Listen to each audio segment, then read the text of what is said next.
Assalamualaikum warahmatullahi wabarakatuh.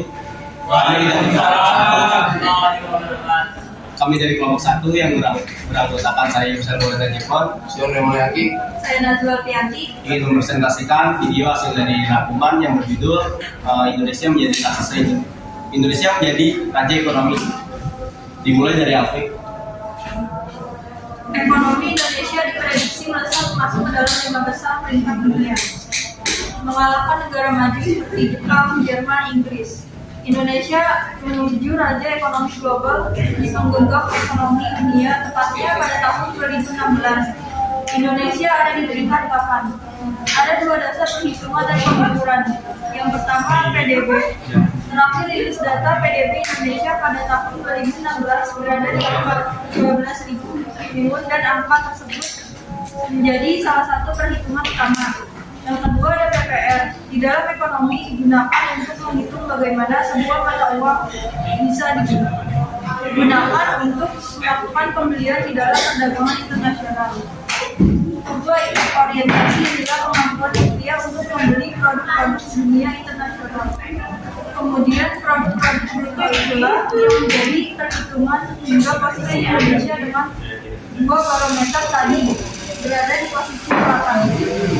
Selanjutnya dibacakan oleh Rio.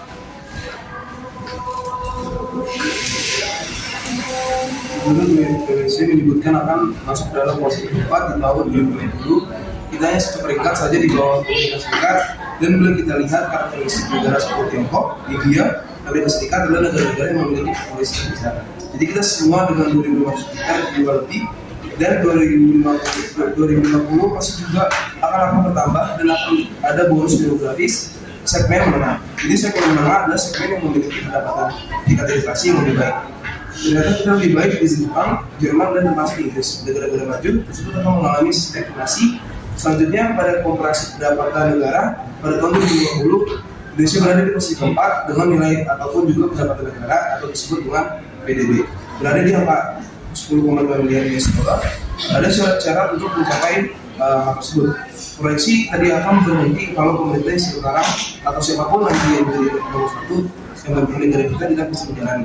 Syarat utama kemajuan ekonomi adalah bank sentral kredibel dan independen, 2 perlindungan hak intelektual, 3 rezim pajak efisien dan adil, 4 regulasi lingkungan hidup efektif, 5 kepercayaan pasar tinggi. Selanjutnya dibacakan oleh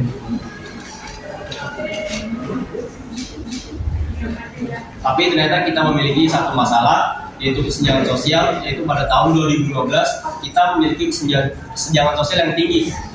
Kesenjangan sosial adalah perbedaan antara orang kaya dan orang miskin. Meskipun ekonomi kita maju, tapi ternyata di tahun 1980 kita masih berada di angkatan hampir mendekati 0,4. Tapi di tahun 2015 naik menjadi hampir 0,5. Walaupun saat ini kita sudah mengalami penurunan sekitar 0,39 ataupun 0,4, dan itu sudah lebih baik. Pemerintah harus memiliki sebuah kebijakan sehingga semua itu relatif merata. Selanjutnya sesi pertanyaan, ada yang ingin bertanya? Saya.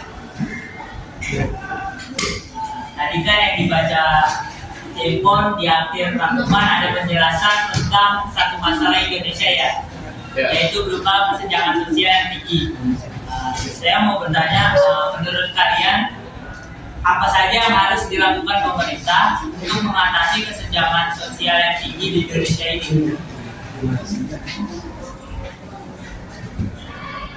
Saya akan menjawab pertanyaan dari Feus. Pemerintah harus mempunyai kebijakan yang merata dari segala aspek, seperti pendidikan, kesehatan, dan lain-lain. Cukup. Ada lagi yang bertanya? Ya. Bikin dulu deh. Saya ingin menanyakan apa kepanjangan dari PwC dan apa saja tugasnya. Saya akan menjawab pertanyaan Ricky. Panjangan PwC itu PricewaterhouseCoopers. Jasanya sebagai penjaminan, penasehatan pajak, konsultasi strategi, data dan analisis, konsultasi manajemen, penasehatan keuangan, aktuaria, dan hukum. Cukup. Ya, ada lagi? Ya, Nedra. Di situ kan ada poin-poin kesenjangan sosial. Mau nanya sebab-sebab kesenjangan sosial itu apa aja? Sebab-sebab kesenjangan sosial itu ada 4 sebab. Dan pertama itu ada banyak anak Indonesia, terutama dari rumah tangga yang miskin dan di desa tidak memperoleh awal hidup yang enak dari anak, misal dari keluarga yang lebih kaya. Yang kedua hanya sebagian kecil tamatan sekolah. Dan yang ketiga, kepemilikan aset keuangan dan properti di Indonesia semakin konsentrasi di tangan mereka yang paling kaya. Dan yang keempat, hanya pegawai negeri sipil dan keluarga. Hanya pegawai negeri sipil dan keluarga kaya yang memiliki jaminan kesehatan dan pekerjaan seperti pensiun dan tabungan yang cukup. Cukup. Oke, ada lagi? Kalau tidak ada yang bertanya, saya tutup. Sekian dari kelompok kami. Wassalamualaikum warahmatullahi wabarakatuh.